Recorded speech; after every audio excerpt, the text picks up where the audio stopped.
Halo pemirsa, kita berjumpa lagi dalam Prime Time Talk dan kali ini bersama saya Doni The Kaiser. Pemirsa, gagalnya Mahkamah Kehormatan Dewan mendapat rekaman asli percakapan Setia Novanto, Riza Khalid dan Ma'ruf Samsudin yang saat ini ada di Kejaksaan Agung menimbulkan berbagai pertanyaan. Alasannya bukti asli itu sangat dibutuhkan oleh MKD untuk mengusut perkara dugaan pelanggaran etik yang dilakukan oleh Ketua DPR RI Setia Novanto. Lantas pemirsa, apakah dengan gagalnya MKD mendapatkan rekaman asli dari Kejaksaan Agung ini bisa berujung pada case close terkait dengan kasus Papa Minta Saham? Apakah dengan adanya surat pernyataan Presiden Direktur Freeport Indonesia yang tidak akan menyerahkan rekaman asli ke pihak lain selain Kejaksaan Agung bisa jadi dianggap sebagai sebuah kompromi sehingga kasus Setia Novanto tidak akan diproses lebih lanjut. Ini akan kita diskusikan pemirsa dengan narasumber yang sudah hadir bersama kami, anggota Dewan Pertimbangan Presiden Suharso Manoarfa dan juga pakar komunikasi politik Lely Aryani, dan juga nanti bergabung bersama kita Ketua MKD Surahman Hidayat. Pak Harso, terima kasih bersama kami. Apa kabar? Baik. Sehat? Alhamdulillah. Bu Lely, apa kabar? Sehat, alhamdulillah. Kami sama-sama di ISKI, Ikatan Sarjana Komunikasi Indonesia.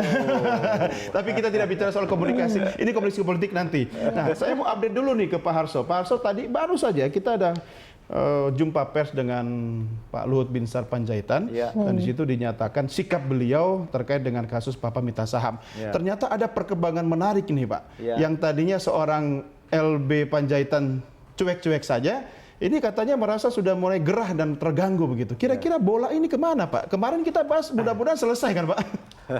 Saya kira itu wajar kalau Pak Luhut punya respon seperti itu karena nama beliau disebut. Dan saya kira kalau saya pada posisi seperti beliau juga merasa terganggu. Pasti keluarga juga merasa terganggu. Jadi memang, dan saya Pak Luhut kan juga minta beliau diundang di MKD. Dan mungkin untuk bisa melakukan klarifikasi.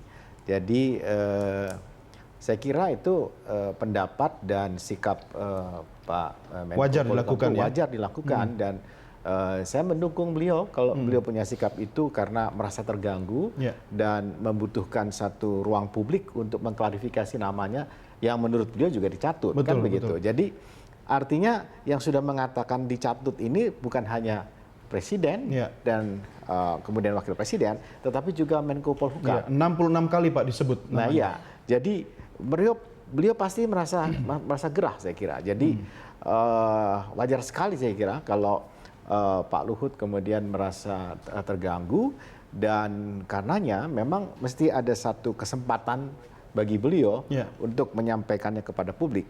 Tetapi tadi sudah melakukan klarifikasi atau katakanlah telah menyampaikan apa unek-unek beliau. Tetapi lebih pas lagi kalau bisa diundang di sidang MKD. Di sidang MKD. Iya, jadwalnya hari Senin, Pak. Dan tadi ditanyakan juga oleh beberapa wartawan, apakah nanti Pak Luhut minta tertutup atau terbuka? Pasti terbuka katanya. Nah, Pak, begini, yang saya mau tanyakan, apakah sikap seorang Menko kemudian melakukan konferensi pers di depan wartawan terkait dengan apa yang menimpanya itu harus dilaporkan kepada Presiden Republik Indonesia? Saya kira karena beliau adalah anggota kabinet dan pimpinan kabinet adalah Presiden, tentu mesti menyampaikan. Mau itu laporan atau informasi yang jelas Presiden pasti tahu ya. Pasti memberitahu kepada Presiden. Saya kira itu satu hubungan yang sifatnya antara subordinat sama superordinatnya. Jadi wajar saya kira itu sebuah kepantasan dan kepatutan untuk melakukan apakah itu namanya laporan, apakah itu pemberitahuan, apalagi terkait dengan diri beliau sendiri. Nah pertanyaannya Bu Lely, bahasa yang disampaikan oleh Menko Polhukam tadi itu Anda membacanya seperti apa sih? Kalau dibilang marah atau memang gaya komunikasi kan begitu kan? Sebagai seorang jenderal purnawirawan memang belak-belakan juga. Tapi Anda menangkap pesan apa sebenarnya yang tadi disampaikan? Batak lagi ya? Ya apalagi Panjaitan begitu kan? Saya napi tupulu ya. Cocok lah. Cocok lah itu barang gitu ya. Iya, jadi ada tekanan dalam secara psikologis yang beliau rasakan gitu. Ketika bagaimana nama itu seolah-olah menyasar bahwa dia bagian dari pertemuan yang mencoba menjadi maklar. Itu yang saya tangkap ya. Saya bagian dari pengamat yang sungguh netral dari afiliasi terhadap partai politik apapun karena saya PNS dan tidak pernah boleh berpartai politik ya. Jadi penilaian saya ini mewakili sebagian besar apa yang juga dinyatakan oleh masyarakat bahwa sesungguhnya ketika nama-nama itu disebut, saya pikir bukan hanya Pak Luhut yang disebut. Karni Ilyas juga ada disebut, disenggol-senggol lah seperti itu. Ada banyak nama yang disebut lain selain Pak Jokowi. Tapi yang saya baca di transkrip yang disajikan oleh televisi itu, nama Pak Suhut itu seolah-olah menjadi ajang pembenar, ajang pamer bagi mereka-mereka yang berbicara di dalam rekaman itu, seolah-olah ya seperti yang Luhut lakukan waktu itu, seperti itu. Jadi penekanan itu sebenarnya tidak menyasar langsung ke Pak Luhut, tapi sebenarnya menjadi ajang mengambilkan pembenar, contoh, iya mengambilkan contoh seolah-olah mereka tahu apa yang pernah dilakukan oleh Pak Luhut, dan itu masih perlu diuji kebenarannya. Menurut saya itu sudah masuk pada rangka fitnah yang luar biasa gitu. Kalau nama saya yang disebut, mungkin saya langsung cari orangnya segitu kan. Tapi begini, saya kejar saja. Nah gitu itu juga diungkapkan dalam jumpa pers tadi. Tapi kan sebelumnya seorang Menko Polhukam memberikan gesture, memberikan sikap dan statement bahwa saya tidak akan memanggil. Beliau kan pernah menyatakan, panggil aja saya sama MKD. Betul. Pernah dinyatakan itu.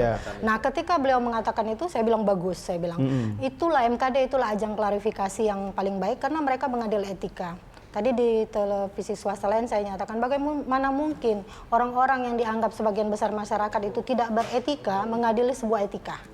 Dari gestur mereka ketika berada tanya jawab terhadap pelapor yang seharusnya dilindungi. Lalu kemudian mereka memberi apresiasi yang beda terhadap orang yang dilaporkan. Nah, ini sebuah model komunikasi politik yang benar-benar tidak ada model. Sebenarnya yang dipanggil yang mulia yang sebenarnya yang siapa sih? Yang mana? Hotel Mulia, saya kira gitu kan. Kalau Hotel Mulia kan tempat berlangsungnya resepsi. Gitu. Jadi sebenarnya kalau mau dipanggil yang mulia kan gampang aja, tinggal naik angkot, berhenti aja di yang mulia turun, gitu. Itu menjadi soal. Kalau misalnya seorang Menko kemudian memberikan statement di depan wartawan dan ini terkait dengan rekaman asli yang dimintakan oleh MKD tapi ternyata belum bisa diperoleh, ini kaitannya kan nanti Senin harusnya diperdengarkan atau dibuka juga. Bisa nggak ada perubahan peta, saya tidak tahu apakah ini peta politik atau ada deal-deal atau kompromi? Saya nggak mau masuk ke situ, itu spekulasi. Saya nggak mau masuk ke spekulasi politik. Saya kira beliau bisa. Kalau anti pres nggak boleh ke situ, gitu. Saya kira nggak bisa. Saya melakukan merevaluasi atau melakukan pendapat di tingkat itu. Tetapi menurut saya yang harus dihargai adalah sikap Pak Luhut, ya kan. Jadi bahwa kemudian beliau meminta dari awal sudah meminta kan untuk supaya diundang di MKD untuk melakukan klarifikasi, tetapi kan semacam tidak quote and quote tidak digubris gitu kan. Nah sekarang dicuekin lah. Nah mudah-mudahan sekarang ini kalau beliau memang sudah diundang akhirnya diundang hari Senin dan beliau tadi menyatakan mau terbuka, itu luar biasa dan kita ingin mendengarkan bagaimana terhadap beliau ini yang namanya disebut 66 kali ya di dalam transkrip itu. Jadi saya kira siapapun, saya setuju dengan Ibu Lely, yang disebut di dalam transkrip itu memerlukan ajang klarifikasi. Iya, bisa jadi juga nanti harus ada pembuktian ahli, artinya transkrip yang mana yang sekarang dipegang atau suara yang mana yang diperdengarkan. Saya pikir perdebatan asli tidak asli itu kan sebenarnya tidak substantif. Itu kan urusan kejaksaan nanti kan. Tidak substantif. Ini kan soal etik kita bahas. Artinya apa? Pembicaraan yang ada di dalam itu kan tidak dibantah. Bahwa ada pertemuan itu tidak dibantah sama Pak Setia Novanto. Tapi dalam sidang tertutup katanya dibantah. Tidak, yang dibantah itu bahwa dia mencuri melakukan rekaman itu secara ilegal. Padahal legal standing itu kan sebelumnya sudah selesai. Itu menjadi urusan hukum nanti. Persoalannya bagaimana mereka-mereka itu yang seharusnya mendengar begitu banyaknya pendapat masyarakat di luar itu tentang persoalan. Bukankah ketika misalnya Pak Setia Novanto ini bisa kita guyur untuk menyelesaikan satu soal masalah etika, ini pintu masuk untuk menyelesaikan persoalan Freeport secara keseluruhan. Ini artinya mereka harus mendengar kan? Wakil rakyat harus mendengar. Emangnya selama sekian tahun ini mereka sudah mendengar? Tidak mendengar.